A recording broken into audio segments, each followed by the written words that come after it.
Guys আমাদের এই রুমটা আমার কাছে অনেক বেশি ভালো লাগছে। আপনাদের একটু রুম ট্যুর দিয়ে দেখতে পাচ্ছেন এখানে হচ্ছে ওয়াশরুম এন্ড এই সাইডেও একটা ওয়াশরুম, আর এই সাইডে দেখেন কি সুন্দর একটা বেড, আর এই সাইডে হচ্ছে টিভি ক্যাবিনেট, আর এইটা হচ্ছে সবচেয়ে বেস্ট পার্ট, ওরা একটা কিচেন দিয়ে দিছে এখানে। তার পাশাপাশি এখানে একটা লিভিং রুমও আছে, ফ্রিজ কিচেনের যা যা লাগে সব কিছুগুলোর ভিতরে আছে।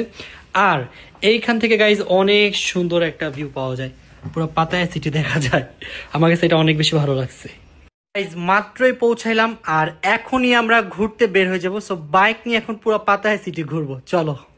গাইজ এখন বাজে সন্ধ্যা 8টা আর এখন আসছে আমি লাঞ্চ করতে। আর দেখেন আজকে বার্গারের কি অবস্থা, সব লতা পাতা দিয়ে ভরা। এখন তাদের করে লাঞ্চটা খাবো, খেয়ে আবার ঘোরা শুরু করবো। গাইজ বের হয়ে গেলাম বাইক নিয়ে ঘুরতে।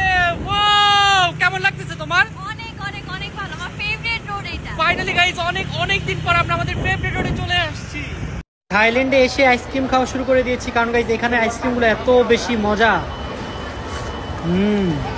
বেস্ট গাইজ, সুন্দর লোকেশনে আসা মানে অন্তর আর 100টা টিকটক করা লাগবে। এখন কয়টা টিকটক করবা?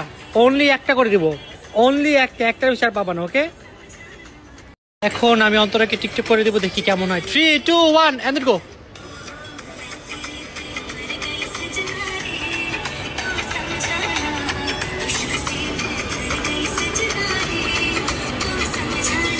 এখন আমরা চলে আসছি অন্তরার ফেভারিট চিংড়ি মাছ খেতে।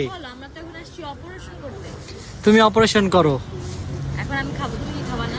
না আমি খাবো না, ভালো লাগছে না। ঘুম খাবে, ও হোটেলে যে একটা ঘুম খাবে তারপরে খাবে। গাইজ আমার ঘুমের অবস্থা খারাপ, মনে হচ্ছে আমি মাথা ঘুরে যে কোনো সময় পড়ে যাব। তো তাড়াতাড়ি বাসায় গিয়ে ঘুমাবো। ভাবছিলাম যে আজকে অনেকক্ষণ ঘুরবো, বাট আজকে আর পসিবল না। কালকে ঘুম থেকে উঠে সারাদিন ঘুরবো।